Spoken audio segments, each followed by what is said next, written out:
Hello friends, आज के video में हम पढ़ने वाले हैं क्लास 7 का ज्योग्राफी यानी कि क्लास 7 का भूगोल।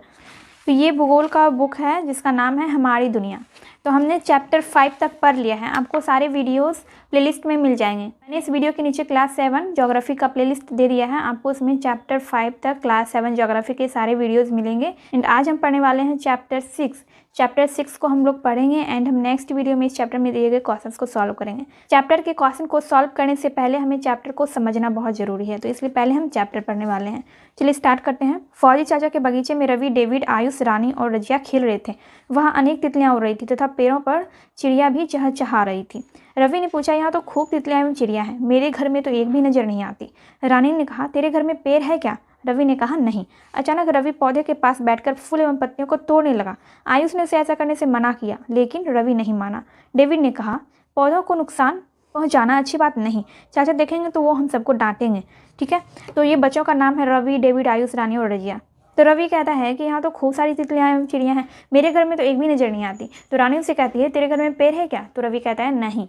तो रवि फूल और पत्तियों को तोड़ने लगता है। आयुष उसे ऐसा करने से मना करता है और डेविड इसको कहता है रवि को कि पौधों को नुकसान पहुंचाना अच्छी बात नहीं है, चाचा हमको देखेंगे तो हम सबको डांटेंगे। फिर आगे है, पौधों को पानी दे रहे फौजी चाचा ने बच्चों की बातें सुन ली। पास आकर वे बोले, बेटा आप लोग झगड़ा क्यों कर रहे हैं? बच्चे चुप हो गए। चाचा ने वहाँ गिरे पत्तों एवं फूलों को देखा, वे सारी बात समझ गए। तो फौजी चाचा जो थे उन्होंने बच्चों की बात सुन ली थी और उन्होंने बच्चों से पूछा कि आप लोग झगड़ा क्यों कर रहे हैं? तो बच्चे लोग चुप हो गए। तो जब चाचा ने देखा कि पत्ते व फूल नीचे गिरे हुए हैं तो वो सब कुछ उनको समझ में आ गया कि ये बच्चे झगड़ा क्यों कर रहे थे। अब आगे है, उन्होंने सभी बच्चों को अपने पास बैठाया और पूछा, बेटा इन्हें किसने तोड़ा? किसी ने जवाब नहीं दिया। उन्होंने बच्चों से पूछा कि ये किसने तोड़ा है, तो किसी भी बच्चे ने जवाब नहीं दिया। चाचा ने कहा, देखो बच्चों, ये हमारे पेड़ जीवन के लिए आवश्यक हैं। पेड़ पौधे, नदियाँ, पहाड़, जंगल, ये सभी हमारे पर्यावरण के अभिन्न अंग हैं। दोस्तों, इस चैप्टर को आगे पढ़ने से पहले हमें ये जान लेना चाहिए कि पर्यावरण का मतलब क्या होता है, क्योंकि इस चैप्टर का नाम भी है हमारा पर्यावरण। दोस्तों, पर्यावरण दो शब्दों से मिलकर बना है, परि और आवरण। परि का मतलब होता है चारों ओर, आवरण का मतलब होता है ढका हुआ, यानी कि जिस आवरण से हम लोग चारों ओर से ढके हुए हैं उसको हम पर्यावरण कहते हैं। तो हम लोग चारों ओर किस चीज़ से, किस आवरण से ढके हैं?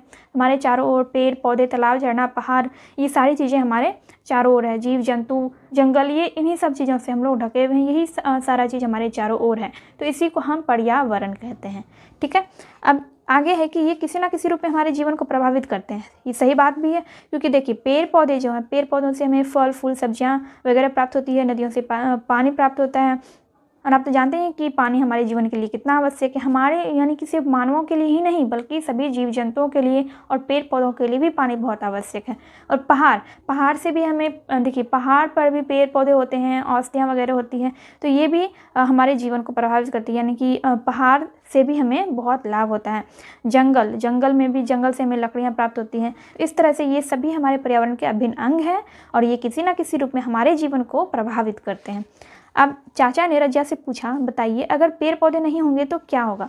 तो रजिया बोली, चाचा हरियाली नहीं होगी। डेविड बीच में बोल उठा, हमें फल सब्जियां अनाज कुछ भी तो नहीं मिल पाएगा। तो डेविड इसी समय कहता है कि हमें फल सब्जियां अनाज कुछ भी नहीं मिल पाएगा। अगर पेड़ पौधे नहीं होंगे तो सब्जियां फल कहाँ से मिलेगा, और हरियाली भी नहीं होगी। तभी आयुष बोलता है कि वातावरण में बढ़ रहे कार्बन डाइऑक्साइड को भी तो पौधे ही ग्रहण करते हैं।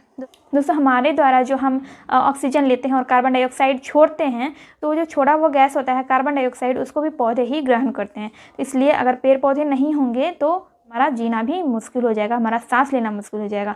अगर पेड़ पौधे नहीं होंगे तो सभी जगह कार्बन डाइऑक्साइड की मात्रा अधिक हो जाएगी। सही बात है, अगर पेड़ पौधे नहीं होंगे तो सभी जगह कार्बन डाइऑक्साइड की मात्रा बहुत बढ़ जाएगी, क्योंकि कार्बन डाइऑक्साइड को ग्रहण करने वाला कोई भी ऐसी चीज़ नहीं होगी, क्योंकि कार्बन डाइऑक्साइड गैस को पेड़ पौधे ही ग्रहण करते हैं, यानी अपने अंदर लेते हैं। तो कार्बन डाइऑक्साइड की मात्रा अधिक हो जाएगी और हमारा सांस लेना भी मुश्किल हो जाएगा। रानी ने कहा, मेरी मम्मी तो कहती है कि कपड़ा भी पौधों द्वारा प्राप्त कपास से बनता है। रवि बोला, हाँ, कागज एवं रबड़ भी पेड़ पौधों से प्राप्त पदार्थ द्वारा ही बनाए जाते हैं। तो कपड़ा जो होता है, कपड़ा भी पेड़ पौधों से ही बनता है। पेड़ पौधों से जो कपास प्राप्त होता है उसी से कपड़ा बनता है। कागज और रबड़ भी पेड़ पौधों से ही बनाया जाता है। चाचा ने कहा, बिल्कुल ठीक। अब सोचिए, अगर हम इसे लगातार नष्ट करते रहे तो इसका जीवन पर क्या असर पड़ेगा?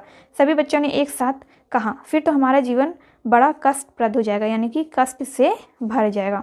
अब रवि को अपने किए पर पछतावा हो रहा था। रवि ने क्या किया था? फूल और पत्तियों को तोड़ दिया था, तो इसीलिए रवि को अपने किए पर पछतावा हो रहा था। चाचा ने कहा, आइए हम सब मिलकर एक काम करते हैं। अपने दैनिक जीवन में हम जिन वस्तुओं का उपयोग करते हैं उनकी सूची बनाते हैं। सबने मिलकर सूची बनाई। तो दैनिक जीवन यानी कि जो हम रोज़ के काम में जो वस्तुएं उपयोग करते हैं उसका लिस्ट बनाते हैं। सूची का मतलब क्या होता है? लिस्ट। तो हम दैनिक जीवन में क्या क्या यूज करते हैं। वैसे तो यहाँ पे बहुत सारी चीज़ें लिखी गई है, जैसे कि पेड़, सड़क, तालाब, नदी, कार, कपड़े, बैलगाड़ी, टमटम, कार, साइकिल, पर्वत, मकान, बिजली का खंभा इत्यादि। इसके अलावा भी पानी, खाना, कपड़ा, ये सब भी हमारे लिए बहुत ज़रूरी होता है। तो इसमें इस सूची में आप और भी नाम जोड़ सकते हैं जो हम दैनिक जीवन में उपयोग करते हैं। अब यहाँ पे पर्यावरण के घटक, तो पर्यावरण के कौन कौन से घटक हैं? मानव निर्मित घटक और प्राकृतिक घटक। यानी कि पर्यावरण में यही सारी चीज़ें हैं, मानव निर्मित चीज़ें हैं और प्राकृतिक चीज़ें। जैसे कि प्राकृतिक घटक में कौन कौन सा हो गया? आपका जल मंडल है, सजीव मंडल है, स्थल मंडल है और वायुमंडल है। और मानव निर्मित में कौन कौन सा है? इमारतें, पुल, स्मारक, पार्क, सड़क, उद्योग। तो ये सब मानव निर्मित यानी कि मानव के द्वारा बनाया गया। और प्राकृतिक घटक वो हो गया जो प्रकृति के द्वारा यानी ईश्वर के द्वारा बनाया गया है। आगे है, वायुमंडल में कई प्रकार के गैस, धूलकण एवं जलवाष्प उपस्थित रहते हैं। वायुमंडल की गैसें अजैव पर्यावरण के उदाहरण हैं। क्या कह रहे हैं यहाँ पे? वायुमंडल की गैसें अजैव पर्यावरण के उदाहरण है। यहाँ जो दिया गया है वायुमंडल में क्या क्या है? कई प्रकार की गैस है, धूलकण है और जलवाष्प है। तो ये सारा चीज़ क्या है? ये जीव नहीं है, तो इसीलिए इसको अजैव कहा गया है। तो गैस, धूलकण और जलवाष्प ये जीव नहीं है, इसलिए इसको अजैव कहा गया है। और ये जो गैसें हैं, धूलकण, जलवाष्प और गैस, ये सब अजैव पर्यावरण के उदाहरण हैं। अब है, पेड़ पौधे एवं जीव जंतु मिलकर सजीव जगत का निर्माण करते हैं। सजीव जगत, सजीव और निर्जीव के बारे में आप जानते होंगे। पेड़ पौधे और जीव जंतु जो हैं वो ये सब मिलकर सजीव जगत का निर्माण करते हैं और इस मंडल को जैव मंडल कहा जाता है। सभी पेड़ पौधे, जीव जंतु एवं मानव जीवित रहने के लिए अपने पर्यावरण पर ही आश्रित होते हैं। जो भी पेड़ पौधे हैं, जीव जंतु हैं, मानव हैं, जीवित रहने के लिए वो पर्यावरण पर ही आश्रित होते हैं। जैसे कि मानव का तो आपने देखा ही, मानव पेड़ पौधे पर निर्भर होते हैं। पेड़ पौधे से हमें फल, सब्जी, औषधि सब कुछ प्राप्त होता है। और जीव जंतु जैसे कि पशु जो होते हैं, पशुओं से हमें दूध प्राप्त होता है। इस तरह से जीव जंतु भी दूसरे जंतुओं पर, दूसरे छोटे जीवों पर निर्भर होते हैं। पेड़ पौधे जो होते हैं इनका भोजन कैसे बनता है? सूर्य के प्रकाश की किरणों से और पानी के द्वारा। अगर आप पेड़ पौधों में पानी नहीं देंगे और वहाँ पर धूप नहीं लगेगा तो पेड़ पौधे मुरझा जाएंगे। तो इस तरह से पेड़ पौधे भी पर्यावरण पर आश्रित होते हैं, जीव जंतु भी पर्यावरण पर आश्रित होते हैं और मानव भी जीवित रहने के लिए पर्यावरण पर आश्रित होते हैं। तो ये एक दूसरे पर निर्भर रहते हैं। सजीवों का आपसी एवं पर्यावरण के बीच परस्पर निर्भरता पारितंत्र कहलाता है। इस तरह से सजीव एक दूसरे पर निर्भर होते हैं, तो इसी को हम क्या कहते हैं? पारितंत्र कहते हैं।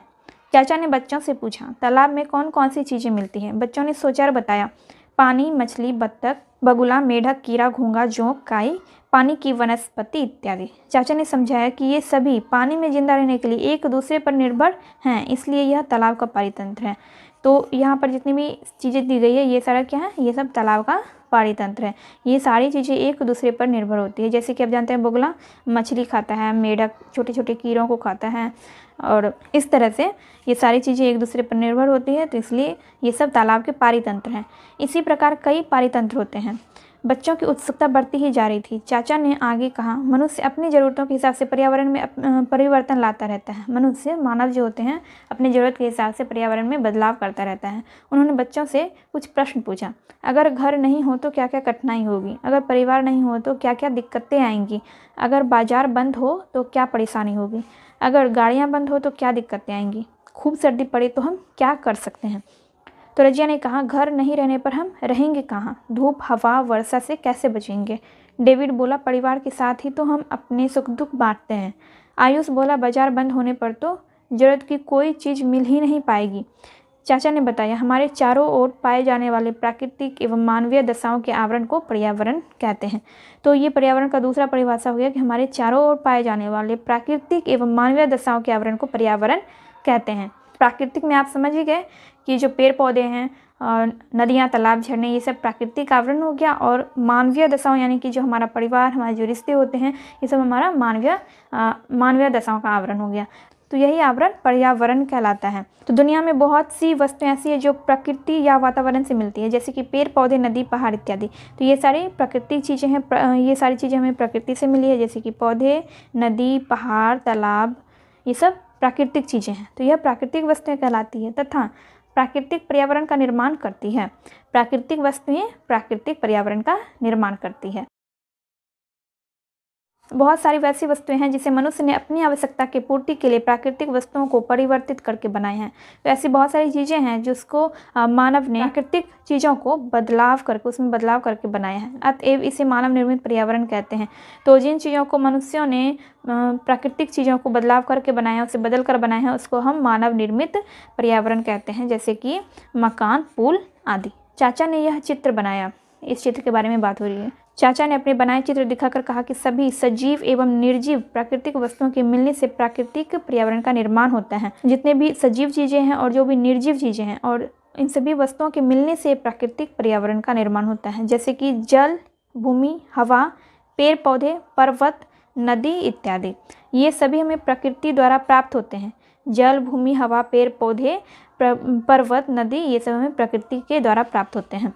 स्थल, जल एवं वायु से घिरे सभी भाग इसके अंतर्गत आते हैं। ठीक है, स्थल जो होता है, जो जमीन होता है, सूखा जमीन जिस पे हम रहते हैं, जल और वायु, स्थल, जल एवं वायु से घिरे सभी भाग इसके अंतर्गत आते हैं। भूमि का वह भाग जिस पर जीव रहते हैं, भूमि का वह भाग जिस पर जीव रहते हैं, जैसे कि मकान, पेड़ पौधे, पर्वत, पठार, मैदान, इन सभी को स्थल मंडल कहते हैं। तो स्थल मंडल का परिभाषा क्या हो गया? भूमि का वह भाग जिस पर जीव रहते हैं उसको हम स्थल मंडल कहते हैं। विभिन्न प्रकार के खनिज लवण अजैव पर्यावरण के उदाहरण हैं। विभिन्न प्रकार के जो खनिज लवण होते हैं वो अजैव पर्यावरण के उदाहरण हैं, जबकि पेड़ पौधे, जीव जंतु, यहाँ तक कि मानव भी जैव पर्यावरण के अंग हैं। पेड़ पौधे, जीव जंतु और मानव, ये सब जैव पर्यावरण के अंग हैं, क्योंकि इन सभी चीज़ों में जीव होता है, ये सजीव चीज़ें हैं। पेड़ पौधे, जीव जंतु, मानव, ये सब क्या है? सजीव है। तो इसलिए ये जैव पर्यावरण के अंग है। कुआं, तालाब, नदी, झील, समुद्र, महासागर एवं विभिन्न जलाशय मिलकर जल मंडल का निर्माण करते हैं। जल मंडल में कौन कौन से हैं? देखिए, कुआं, तालाब, नदी, झील, समुद्र, महासागर और विभिन्न जलाशय मिलकर जल मंडल का निर्माण करते हैं। उन्होंने पूछा, बच्चों जरा सोचिए तो जल के अभाव में कौन कौन सी परेशानी आएगी? सभी बच्चों ने सोचकर बताया, तब तो बहुत परेशानी होगी। सुबह से शाम तक जल की बार बार जरूरत पड़ती है, खाना बनाने में, प्यास बुझाने से लेकर शरीर को स्वच्छ रखने में इसकी ज़रूरत है। चाचा ने कहा, क्या हमें पानी बर्बाद करना चाहिए? सभी बच्चों ने नहीं में सिर हिलाया। चाचा ने बच्चों से पूछा, क्या हमें पानी बर्बाद करना चाहिए? तो सभी बच्चों ने कहा नहीं में उन्होंने सिर हिलाया। चाचा ने कहा, क्योंकि जल का भंडार सीमित है इसलिए इसका सही उपयोग हमें करना चाहिए। चाचा ने पुनः कहा, पृथ्वी के चारों ओर वायु है, इसे वायुमंडल कहते हैं। तो पृथ्वी के चारों ओर क्या है? वायु है, जिसको हम वायुमंडल कहते हैं। यह सूर्य से आने वाली प्रत्यक्ष किरणों एवं हानिकारक विकिरण यानी कि पराबैंगनी किरणों से हमें बचाता है। तो हमारा जो वायुमंडल है, वायुमंडल हमें सूर्य की पराबैंगनी किरणों से यानी कि यूवी रेज से बचाती है। सूर्य की जो पराबैंगनी किरणें होती है वो हम सभी जीव जंतुओं के लिए, हम सभी मनुष्यों के लिए बहुत खतरनाक होती है, घातक होती है। तो इन किरणों से हमें कौन बचाता है? वायुमंडल। ठीक है। अब रानी बोली, मैं एक बार चाचा के साथ बाजार गई थी। हड़ताल के कारण सभी गाड़ियां बंद थी। मुझे काफ़ी देर तक पैदल चलना पड़ा, समय भी बहुत अधिक लगा। रजिया ने बताया, गाड़ियों के चलने के कारण ही दूसरे राज्यों से सामग्री हमारे यहाँ आती है और हमारे यहाँ की सामग्री दूसरी जगह जाती है। यात्रा कर हम दूसरे के रीति रिवाज एवं संस्कृति को भी जान पाते हैं। तो रजिया ने कहा कि गाड़ी के चलने के कारण ही दूसरे राज्यों से सामग्री हमारे यहाँ आती है और हमारे राज्य से सामग्री दूसरे राज्यों में जाती है। और वो कह रही है कि यात्रा करके हम दूसरे राज्यों के या फिर दूसरे जगहों के रीति रिवाज और संस्कृति को जान पाते हैं। हमें एक दूसरे से यही जोड़े रखता है। यात्रा से हमें विभिन्न जानकारियाँ मिलती हैं। फौजी चाचा बोले, बच्चों मनुष्य ने अपने जीवन को आसान बनाने के लिए अपने आसपास के पर्यावरण को अपने अनुसार बदला है। उन्होंने पूछा, बच्चों क्या हमें पर्यावरण को नुकसान पहुंचाना चाहिए? सभी बच्चों ने एक स्वर में कहा, नहीं चाचा, हमें इन्हें नुकसान ना पहुंचाकर इसकी सुरक्षा करनी चाहिए। समाज में तरह तरह के रीति रिवाज, परंपराएं, उत्सव आदि देखने को मिलते हैं। शादी ब्याह के अवसर पर खुशियों में शरीक होना, छोटे को प्यार एवं बड़े बुजुर्गों का सम्मान, ये सभी हमारी सांस्कृतिक पर्यावरण के अंग हैं। दोस्तों सांस्कृतिक पर्यावरण में देखिए क्या क्या आता है। जो हम रीति रिवाज करते हैं, जो हमारी परंपराएं होती हैं, उत्सव त्यौहार, हमारा जो रहन सहन होता है, हमारा जो शिष्टाचार होता है यानी कि रहने का तरीका, बोलने का तरीका, व्यवहार करने का तरीका, ये सब जो होता है ये क्या है? ये सब सांस्कृतिक पर्यावरण का अंग है। मुलाकात होने पर अभिवादन के तरीके, खुशियों को व्यक्त करने के तरीके, शोक प्रकट करने के भाव, पर्व त्योहारों पर गाए जाने वाले मंगल गीत, पहनावा, विशेष प्रकार के पकवान, ये सब संस्कृति की पहचान है। तो आप इसे अच्छे से उदाहरण से समझ सकते हैं कि सांस्कृतिक पर्यावरण क्या होता है। जैसे कि देखिए, मुलाकात होने पर अभिवादन के तरीके, खुशियों को व्यक्त करने के तरीके, शोक प्रकट करने के भाव, पर्व त्योहारों पर गाए जाने वाले मंगल गीत, पहनावा, विशेष प्रकार के पकवान, ये सब संस्कृति की पहचान है।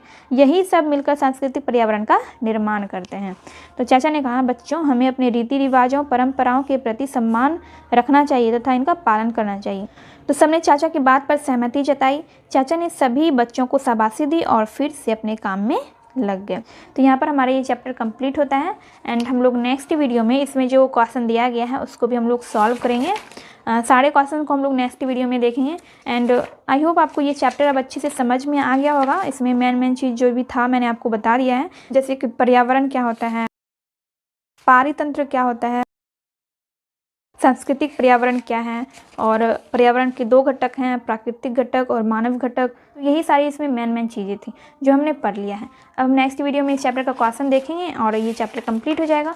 एंड ये वीडियो अगर हेल्पफुल लगी हो तो प्लीज़ वीडियो को लाइक कीजिए, कमेंट कीजिए और अपने दोस्तों के साथ वीडियो को शेयर कीजिए।